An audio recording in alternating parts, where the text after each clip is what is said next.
Good morning. The sun is rising again, and with it, so does the unfailing love of Jesus. Can you feel it? In the way light stretches gently across your room, in the quiet breath you just took, in the stillness before the world rushes in. That is His love, steady, present, and deeply personal. He doesn't just love the world in theory. He loves you right here, right now. He loves you when you're trying, when you're tired, through every version of you. And His love doesn't stop with us. It flows through us. That's what makes Grace Prayer so beautiful. For the past 6 months, we've built something sacred together. A space where love shows up first, where strangers become intercessors, where prayer is wrapped in compassion. We don't just say we love like Jesus, we try every morning to live it. So today is not just about receiving love, it's about becoming it. Let's ask Him now to make our hearts brave enough to love like His. Before we go any further, let's open the Word together and let it speak straight to our hearts about what it truly means to love like Jesus. This isn't just theology, it's a call to action, a map for how we show up in the world. And it begins with letting His love redefine our own. Let's begin with John 13:34-35. Love one another as I have loved you. By this, everyone will know that you are my disciples, if you love one another. Jesus didn't say, love, when it's easy or when they deserve it. He said, as I have loved you. And how did He love us sacrificially, unconditionally? First, this is more than an invitation. It's a commission to love like Jesus, to go first, to forgive even when the wound is still fresh, to reach out even when they never reach back, to serve without waiting to be served. It means stepping into uncomfortable spaces and leading with compassion when everything in us wants to retreat. The power of this command lies not in its poetry, but in its challenge. Can you love like Jesus loved Judas? Can you wash the feet of someone who will betray you? That's the standard Jesus sets, not because we're capable on our own, but because His Spirit empowers us to do what the flesh resists. Love here is not passive. It is fiercely proactive. It seeks, it pursues, it heals. And why is this love so important? Because it's how the world knows we belong to Him. Not by our theology, not by our church attendance, but by our love. The invisible God becomes visible through the way we treat each other. This is not optional, it's identity.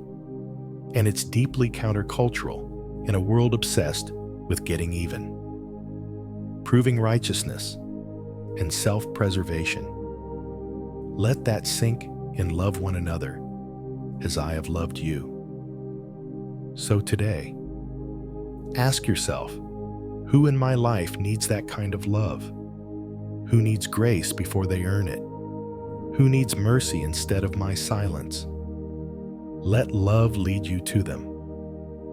Let Christ's example be the lens through which you look. Let your love be inconvenient, surprising, undeserved, just like His. Now let's move to 1 Corinthians 13:4-7. Love is patient.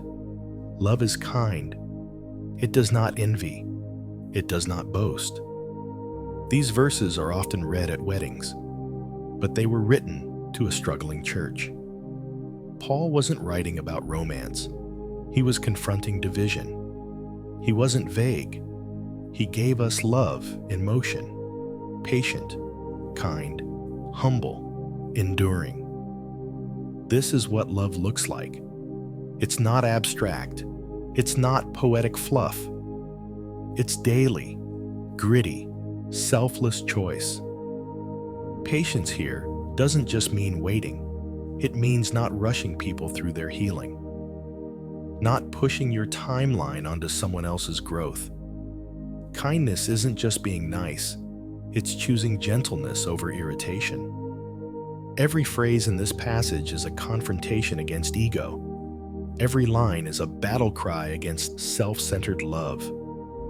Envy, boasting, pride. Those are the enemies of love. And love, true love, doesn't keep a record of wrongs. Can we say the same? Do we tally mistakes in our relationships like scorekeepers? Because love doesn't play that game. Love lays down the scoreboard and lifts up the person. Love doesn't wait for perfection. It shows up messy and ready to serve. Let's speak it together again. Love is patient. Love is kind. When you're tempted to snap, choose patience when you feel unseen. Still choose kindness. This kind of love is not about feeling. It's about decision. It's choosing the higher road, not because others deserve it, but because Jesus modeled it. It's choosing humility when your pride wants to rise. Choosing peace over proving a point. Now let's go to Romans 5:8. But God demonstrates His own love for us in this: while we were still sinners, Christ died for us. This is the gospel in one verse. Love didn't wait. Love didn't check for worthiness. Love moved first. While we were at our worst, still stuck, still selfish, still far, Christ made the first move. That's the kind of love that transforms, not just circumstances, but hearts. Let this humble you, because we often wait for people to change before we love them. We wait for apologies, for alignment. But Jesus didn't. He moved toward the unlovable. He chose the cross while we were still running the other way. And He did it not with resentment, but with joy set before Him. Think about someone in your life who feels hard to love. What would it look like to move toward them instead of away? What if your love wasn't a response, but a reflection of the one who loved you first? No matter the cost, this is where love gets practical and powerful. Let's read it again slowly. While we were still sinners, Christ died for us. Let that truth wreck your pride and rebuild your compassion. Love doesn't ask, "What do they deserve?" It asks, "How can I show Jesus here?" That's how revival starts. One act of undeserved grace at a time. One heart softened. One wall torn down. One seed of mercy planted. Next, let's reflect on 1 John 4:19. We love because He first loved us. This verse is both explanation and empowerment. Why do we love? Because we were loved first. Love is not something we generate. It's something we reflect. We are moons to His sun. We shine because He shines on us. And in a dark world, even a sliver of that love makes a difference. This also means we don't have to strive to manufacture love. We simply need to stay close to the source.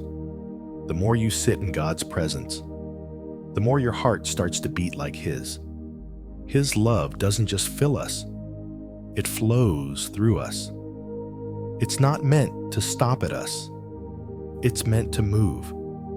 And this is crucial when you feel empty. Because you will. There will be days you feel too tired, too angry, too human to love well. But His love is never in short supply. It's not about your reservoir, it's about your connection. If you're dry, it's not because the river stopped. It's because you drifted from the well.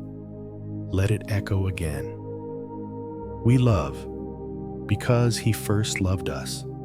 So, stay connected, stay near. Let His love recalibrate you every morning. Cleanse your reactions, soften your tone, reshape your priorities.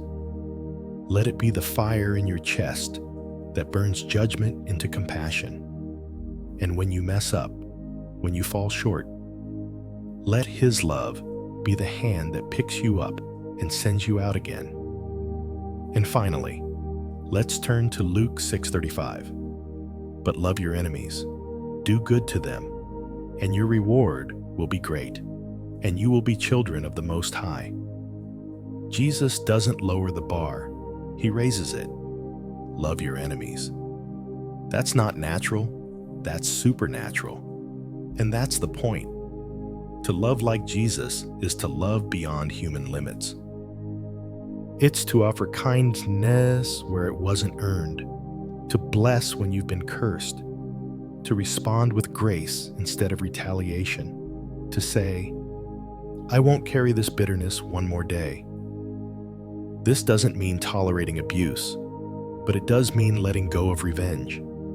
It means refusing to let bitterness rot your spirit, trusting that justice is God's and love is yours to give.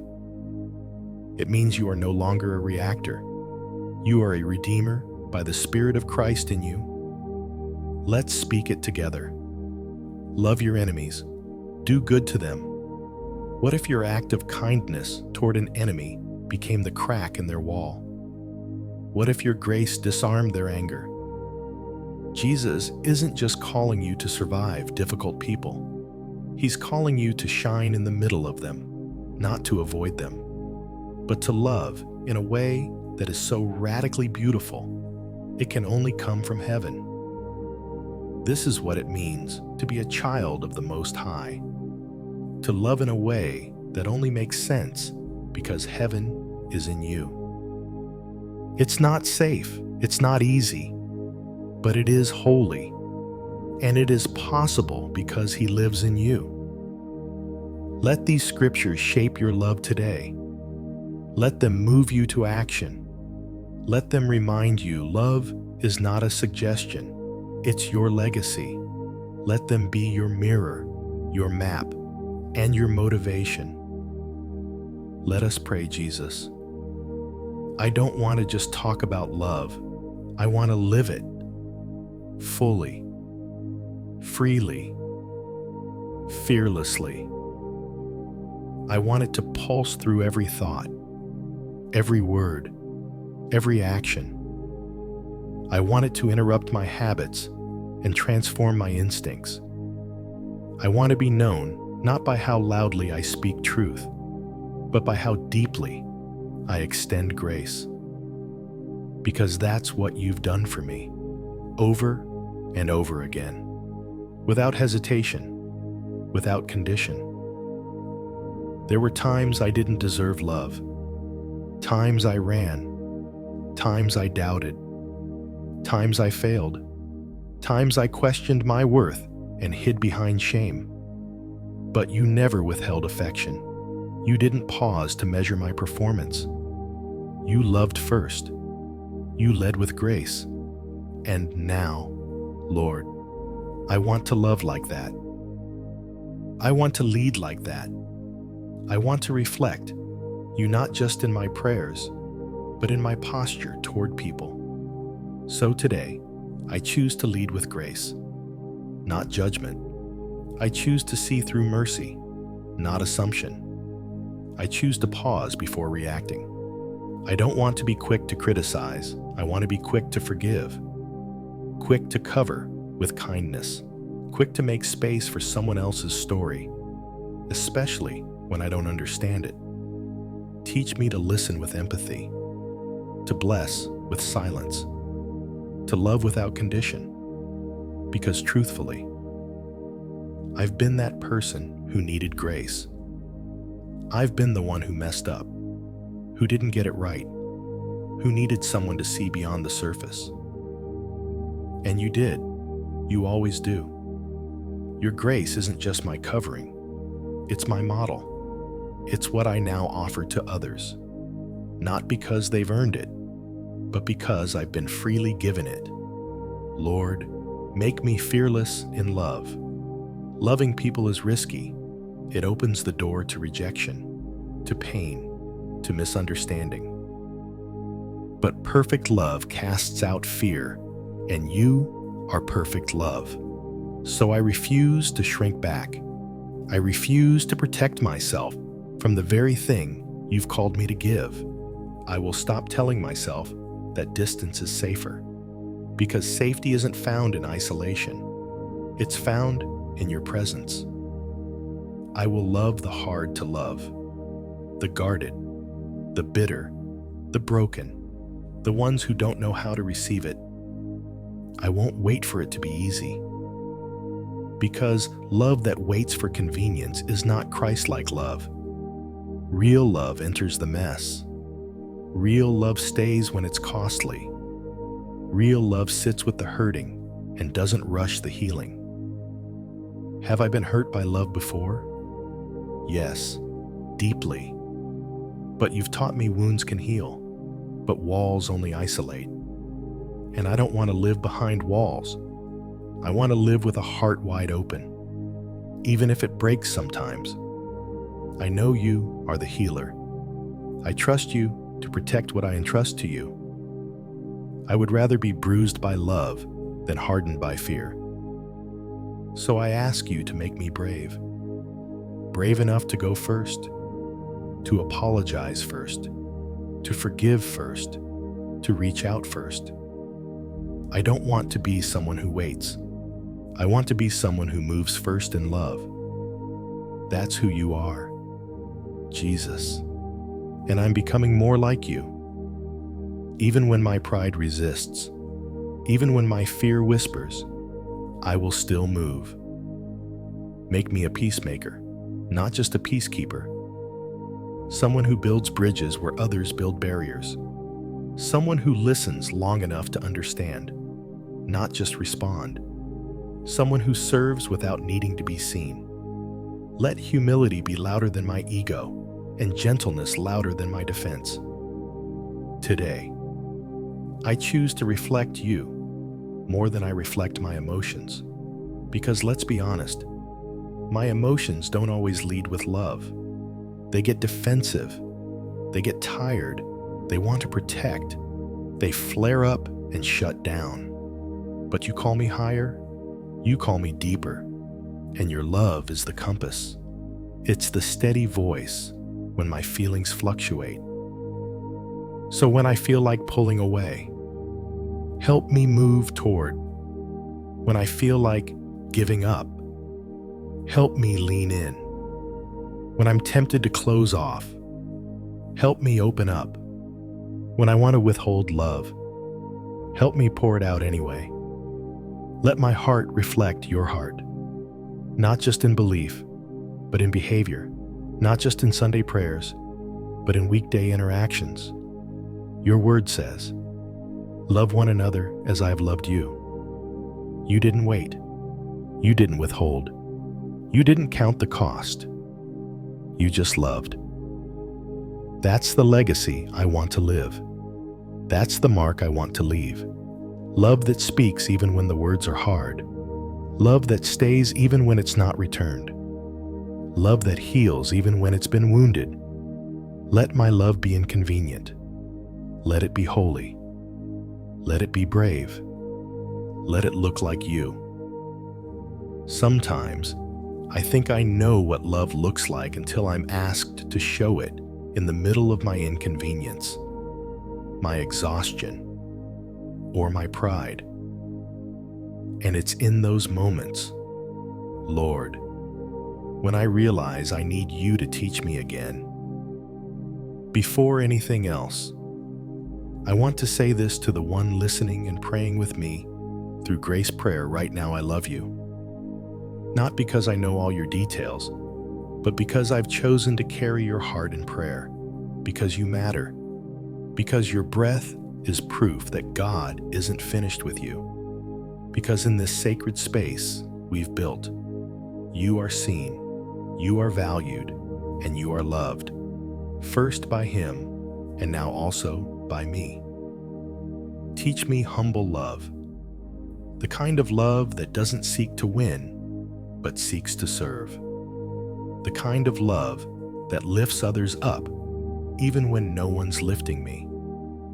I lay down pride today, not because I feel small, but because I know who I am in you. When my identity is secure in you, I don't have to dominate. I don't have to prove. I can just love. And that's freedom. True love is costly. It takes time. It takes energy. It takes courage. And yes, it can feel unfair. But you've shown me that what is costly is often the most Christ-like. You didn't love from a distance. You came close. You stepped into my mess, and you never made me earn it. Jesus, make my love that holy. Make it resilient. Make it deep. And Lord, let my love be healing. Not just pleasant or polite, but powerful. I want to carry healing in how I treat people, in my tone, in my silence, in my presence. I want my words to be soft enough to comfort, but strong enough to lift, because people are hurting, and sometimes what they need isn't advice. It's love that holds space. How many wounds could be softened if we just listened more? How many relationships could be mended if we were brave enough to go first in love? Help me stop waiting to be understood and start choosing to understand. I expect that love can change what anger never could. Love is not just an emotion, it's a revolution. One heart at a time. And I know, Jesus, that love must move. It cannot remain an idea. It must become action. You didn't just say you loved us. You proved it. You moved toward us. You laid down your life. And now you're asking me to do the same. Not on a cross, but in daily decisions. So I will love, not just with words, but with deeds. I choose compassion over comfort. I choose to be present over being distracted. I choose to be loving over being right. Because at the end of the day, my opinions don't heal, but your love does. My arguments don't transform, but your compassion can. It's so tempting to withhold love until I feel it. But today, I choose to become it. I don't want to just carry love. I want to become love. Let my life be a reflection of yours. Let my home be a sanctuary. Let my workplace be softer because I was there. Let strangers feel dignity when they're near me. Let the unseen feel seen. This is not easy, it's holy, and I need you to walk with me through it. Help me show up to every room, every person, every moment as a carrier of holy love. And when I get it wrong, and I will, pull me back. Remind me, love isn't about being flawless, it's about being faithful. So let my love be humble. Let it be healing. Let it be alive in your name. Amen. Coming out of prayer, my heart always feels softer, like it's been rewired just a little more into the shape of Jesus. But what do I do with that softness now? How do I live it out when I leave this moment? Let's reflect together. Who do you find hardest to love? Pause.